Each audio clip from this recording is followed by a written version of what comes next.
જૈન ધર્મની ઢગલાબંધ બાબતો એવી છે કે જે સાયન્ટિફિકલી વર્તમાન કાળમાં પ્રૂવ થઈ રહી છે. તમને કેટલી શોધ ગણાવું. ગંગા એવી ઉલટી ચાલે છે કે પરદેશમાં રહેનારાને હવે ભગવાનના શાસન ઉપર શ્રદ્ધા વધતી જાય છે અને આ દેશમાં રહેનારા વોટ એન્ડ વાય કરતા જાય છે. હવે ત્યાંના લોકો સમજતા થઈ ગયા.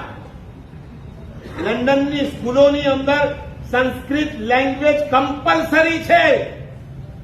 મને એ નથી સમજાતું નરેન્દ્ર મોદી આરએસએસના માણસ હોવા છતાં, હિન્દુત્વના ચાહક હોવા છતાં સંસ્કૃતને રાષ્ટ્રભાષા કદાચ ભલે ન બનાવી શકે પણ તમામ સ્કૂલોની અંદર સંસ્કૃત લેંગ્વેજ તરીકે ફરજિયાત કેમ નથી લાવતા? પરદેશીઓનું સંશોધન છે. સાંભળજો બરાબર. પરદેશીઓનું સંશોધન છે જે સંસ્કૃતમાં બોલે અને જે સંસ્કૃતમાં લખે. બોલે એને ક્યારે જીભનો પેરાલિસિસ નહીં થાય. સંસ્કૃતમાં લખે એના હાથને ક્યારે લખવો નહીં લાગે. આ ઘોડિયાઓ, ગોરિયાઓ અને ભૂરિયાઓ સંશોધન કરે છે. એની પાછળનું રીઝન પણ એમણે શોધ્યું છે.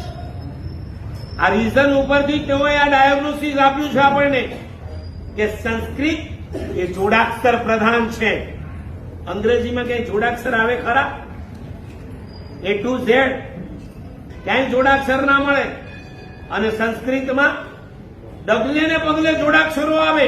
ખુદ સંસ્કૃત બોલો એટલે એની અંદર પણ બે જોડાક્ષર જેવા આવી ગયા કે નહીં? એક અડધો સ, કોની સાથે બીજો શું આવ્યો? રૂ. ત્યારે શું બન્યું? સ્ક્રૂ. આ સ્ક્રૂ જરા ટાઈટ કરો, ઢીલા છે.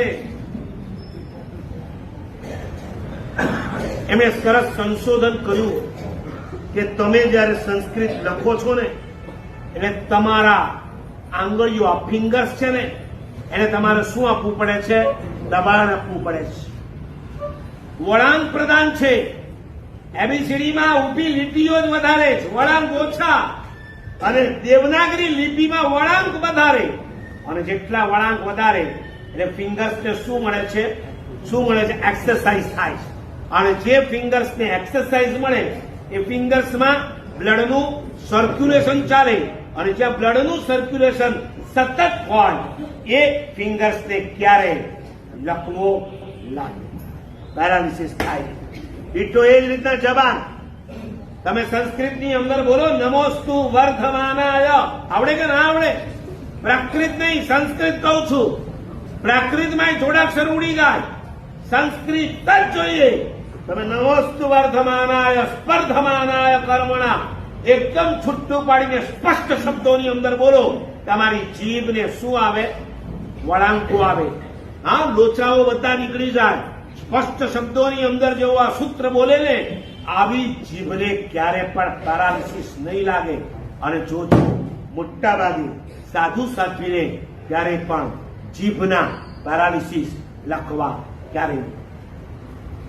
આ અમારી માતૃભાષા છે. પરદેશીઓ કમ્પલસરી કરતા થઈ ગયા છે. નો ઓપ્શન. અને અહીંયા કદાચ કોઈ મમ્મીને પૂછો કે તમારા દીકરાને બે ઓપ્શન આપવામાં આવે, સંસ્કૃત અને ફ્રેન્ચ, કઈ ભાષાને ઉડાવશે? તો તમારા દીકરાને તમે ફ્રાન્સ મોકલવાના છો? તમે જર્મની મોકલવાના છો? તમે જાપાન મોકલવાના છો? જે ભાષાનો જિંદગીમાં ક્યારે ઉપયોગ નથી કરવાના એ ભાષાઓ તમે એને શીખવાડો છો. અને જે આપણી માતૃભાષા બની શકે એમ છે એ ભાષાને તમે ભૂલાવી. સંસ્કૃત શીખો, તત્વાર્થ સૂત્ર ભણો, મજા આવે. મોટા મોટા વૈજ્ઞાનિકો પણ સંસ્કૃત ભણે છે. મેં વચ્ચે એમ સાંભળ્યું હતું કે નાસાના મેમ્બર જેને બનવું હોય એને કમ્પલસરી સંસ્કૃત ભણવું જ પડે. ચાહે જગદીશચંદ્ર બોઝ હોય, ચાહે સત્યેન્દ્રનાથ બોઝ હોય, આ દરેકને સંસ્કૃત શીખવું જ પડ્યું. હું ને તમે સ્કૂલમાં ભણતા હતા ત્યારે આપણને શું શીખવાડવામાં આવ્યું કે વનસ્પતિમાં જીવ છે એની શોધ કોણે કરી? કોણે કરી? જગદીશચંદ્ર. અચ્છા, હું એ ભણ્યા ને તમે ભણ્યા. રેવા દો. હવે તમારા દીકરાને જઈને કહેજો ભગવાનમાં આવી. અહીંયા બોલો છો. દીકરાને જઈને ક્યારે કીધું ખરું?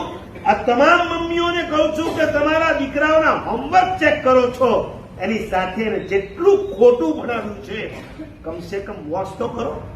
પણ તમે જ ના ભણ્યા હો તો શું વોશ કરવા? પેલા તો તમને મારે વોશ કરવા પડે. જગદીશચંદ્ર બોઝ જે દિવસે વનસ્પતિમાં જીવ છે એ નિમિત્તે એને એવોર્ડ આપવામાં આવ્યો, એનું કલકત્તામાં બહુમાન કરવામાં આવ્યું, ત્યારે જગદીશચંદ્ર બોઝ ઓડિટોરિયમના સ્ટેજ ઉપર આવી માઇક લઈ સૌથી પહેલો ખુલાસો કર્યો.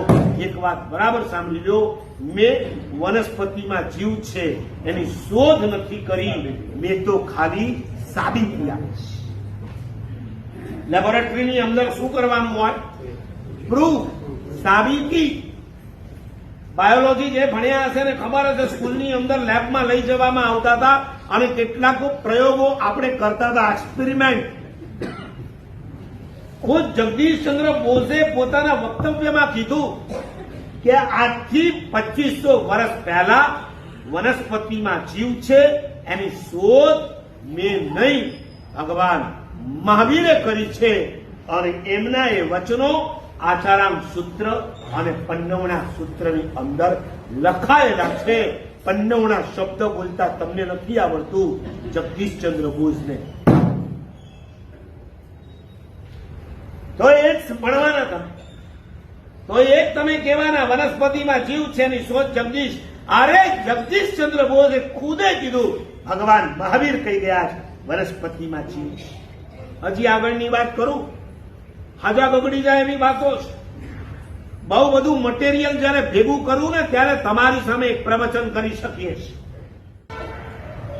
આજે નહીં તો આવતીકાલે પણ આખા વિશ્વએ જૈન ધર્મને વિશ્વ ધર્મ તરીકે સ્વીકારવો જ પડશે. એક તત્વાર્થ ભણો એટલે આખું વિશ્વ તમારી સામે આમ ક્લિયર થઈ જાય. મોબાઈલની અંદર તમે નેટ ખોલો અને આખી દુનિયા ગૂગલ દ્વારા તમારી સામે આવી જાય. એક તત્વાર્થ સૂત્ર ભણો એટલે તમારી સામે આખું વિશ્વ 14 રાષ્ટ્ર લોક ખડું થઈ જાય.